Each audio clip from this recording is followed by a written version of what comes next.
राजा दुष्यंत और शकुंतला की प्रेम कथा। एक बार हस्तिनापुर नरेश दुष्यंत आखेट खेलने वन में गए। जिस वन में वे शिकार के लिए गए थे, उसी वन में कम्भ ऋषि का आश्रम था। कम्भ ऋषि के दर्शन करने के लिए महाराज दुष्यंत उनके आश्रम पहुंच गए। पुकार लगाने पर एक अति सुंदर कन्या ने आश्रम से निकलकर कहा, हे राजन, महर्षि तो तीर्थ यात्रा पर गए हैं, किंतु आपका इस आश्रम में स्वागत है। उस कन्या को देखकर महाराज दुष्यंत ने पूछा, बालिके आप कौन हैं? बालिका ने कहा, मेरा नाम शकुंतला है और मैं कम्भ ऋषि की पुत्री हूँ। उस कन्या की बात सुनकर महाराज दुष्यंत आश्चर्यचकित होकर बोले, महर्षि तो आजन्म ब्रह्मचारी हैं, फिर आप उनकी पुत्री कैसे हुई? उनके इस प्रश्न के उत्तर में शकुंतला ने कहा, वास्तव में मेरे माता पिता मेनका और विश्वामित्र हैं। मेरी माता ने मेरे जन्म होते ही मुझे वन में छोड़ दिया था, जहाँ पर शकुंत नामक पक्षी ने मेरी रक्षा की, इसलिए मेरा नाम शकुंतला पड़ा। उसके बाद कम्भ ऋषि की दृष्टि मुझ पर पड़ी और वे मुझे अपने आश्रम में ले आए। उन्होंने ही मेरा भरण पोषण किया।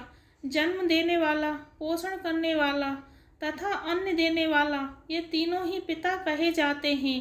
इस प्रकार कम्भ ऋषि मेरे पिता हुए। शकुंतला के वचनों को सुनकर महाराज दुष्यंत ने कहा, शकुंतले, तुम क्षत्रिय कन्या हो। तुम्हारे सौंदर्य को देखकर मैं अपना हृदय तुम्हें अर्पित कर चुका हूँ। यदि तुम्हें किसी प्रकार की आपत्ति न हो तो मैं तुमसे विवाह करना चाहता हूँ। शकुंतला भी महाराज दुष्यंत पर मोहित हो चुकी थी, अतः उसने अपनी स्वीकृति प्रदान कर दी। दोनों ने गंधर्व विवाह कर लिया। कुछ काल महाराज दुष्यंत ने शकुंतला के साथ विहार करते हुए वन में ही व्यतीत किया। फिर एक दिन वे शकुंतला से बोले, प्रियतमे, मुझे अब अपना राजकार्य देखने के लिए हस्तिनापुर प्रस्थान करना होगा। महर्षि कम्भ के तीर्थ यात्रा से लौट आने पर मैं तुम्हें यहाँ से विदा कराकर अपने राजभवन में ले जाऊंगा।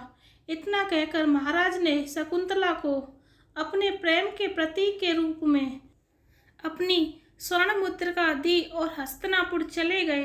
एक दिन उसके आश्रम में दुर्वासा ऋषि पधारे।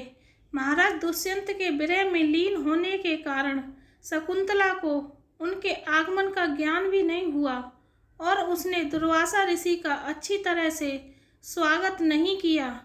दुर्वासा ऋषि ने इसे अपना अपमान समझा और क्रोधित होकर बोले, बालिके, मैं तुझे श्राप देता हूँ कि जिस किसी के ध्यान में लीन होकर तूने मेरा निरादर किया है, वह तुझे भूल जाएगा। दुर्वासा ऋषि के श्राप को सुनकर शकुंतला का ध्यान टूटा और वह उनके चरणों में गिरकर क्षमा प्रार्थना करने लगी। शकुंतला के क्षमा प्रार्थना से द्रवित होकर दुर्वासा ऋषि ने कहा, अच्छा, यदि तेरे पास उसका कोई प्रेम चिन्ह होगा तो उस चिन्ह को देख, उसे तेरी स्मृति हो आएगी। महाराज दुष्यंत के सहवास से शकुंतला गर्भवती हो गई थी।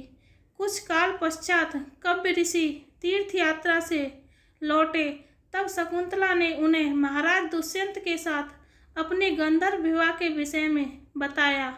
इस पर महर्षि कम्भ ने कहा, पुत्री, विवाहित कन्या का पिता के घर में रहना उचित नहीं है। अब तेरे पति का घर ही तेरा घर है। इतना कहकर महर्षि ने शकुंतला को अपने शिष्यों के साथ हस्तिनापुर भिजवा दिया। मार्ग में एक सरोवर में आचमन करते समय महाराज दुष्यंत की दी हुई शकुंतला की अंगूठी, जो कि प्रेम चिन्ह थी, सरोवर में ही गिर गई। उस अंगूठी को एक मछली निगल गई। महाराज दुष्यंत के पास पहुंचकर कम्भ ऋषि के शिष्यों ने शकुंतला को उनके सामने खड़ी करके कहा, महाराज, शकुंतला आपकी पत्नी है, आप इसे स्वीकार करें। महाराज तो दुर्वासा ऋषि के श्राप के कारण शकुंतला को भूल चुके थे, अतः उन्होंने शकुंतला को स्वीकार नहीं किया और उस पर उल्टा होने का लांछन लगाने लगे। शकुंतला का अपमान होते ही आकाश में जोरों की बिजली कड़क उठी और सबके सामने उसकी माता मेनका उसे उठा ले गईं। जिस मछली ने शकुंतला की अंगूठी को निगल लिया था, एक दिन वह एक मछुआरे के जाल में आ फंसी। जब मछुआरे ने उसे काटा तो उसके पेट अंगूठी निकली। मछुआरे ने उस अंगूठी को महाराज दुष्यंत के पास भेंट के रूप में भेज दिया। अंगूठी को देखते ही महाराज को शकुंतला का स्मरण हो आया और वे अपने किए पर पश्चाताप करने लगे। महाराज ने शकुंतला को बहुत खोजा किंतु उसका पता नहीं चला। कुछ दिनों के बाद देवराज इंद्र के निमंत्रण पाकर देवासुर संग्राम में उनकी सहायता करने के लिए महाराज दुष्यंत इंद्र की नगरी अमरावती गए।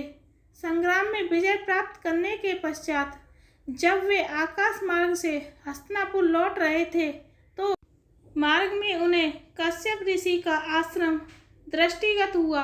उनके दर्शनों के लिए वे वहां रुक गए। आश्रम में एक सुंदर बालक एक भयंकर सिंह के साथ खेल रहा था। मेनका ने शकुंतला को कश्यप ऋषि के पास लाकर छोड़ा था तथा वह बालक शकुंतला का ही पुत्र था। उस बालक को देखकर महाराज के हृदय में प्रेम की भावना उमड़ पड़ी। वे उसे गोद में उठाने के लिए आगे बढ़े तो शकुंतला की सखी चिल्ला उठी, हे भद्र पुरुष, आप इस बालक को न छुएं, अन्यथा उसकी भुजा में बंधा काला धागा सांप बनकर आपको डस लेगा। यह सुनकर भी दुष्यंत स्वयं को रोक न सके और बालक को अपने गोद में उठा लिया। अब सखी ने आश्चर्य से देखा कि बालक के भुजा में बंधा काला धागा पृथ्वी पर गिर गया है। सखी को ज्ञात था कि बालक को जब कभी भी उसका पिता अपनी गोद में लेगा वह काला धागा पृथ्वी पर गिर जाएगा। सखी ने प्रसन्न होकर समस्त वृतांत शकुंतला को सुनाया। शकुंतला महाराज दुष्यंत के पास आई। महाराज ने शकुंतला को पहचान लिया। उन्होंने अपने बुरे बर्ताव के लिए शकुंतला से क्षमा प्रार्थना किया और कश्यप ऋषि की आज्ञा लेकर उसे अपने पुत्र सहित अपने साथ हस्तिनापुर ले आए। महाराज दुष्यंत और शकुंतला के उस पुत्र का नाम भरत था। बाद में वे भरत महान प्रतापी सम्राट बने और उन्हीं के नाम पर हमारे देश का नाम भारतवर्ष हुआ। धन्यवाद।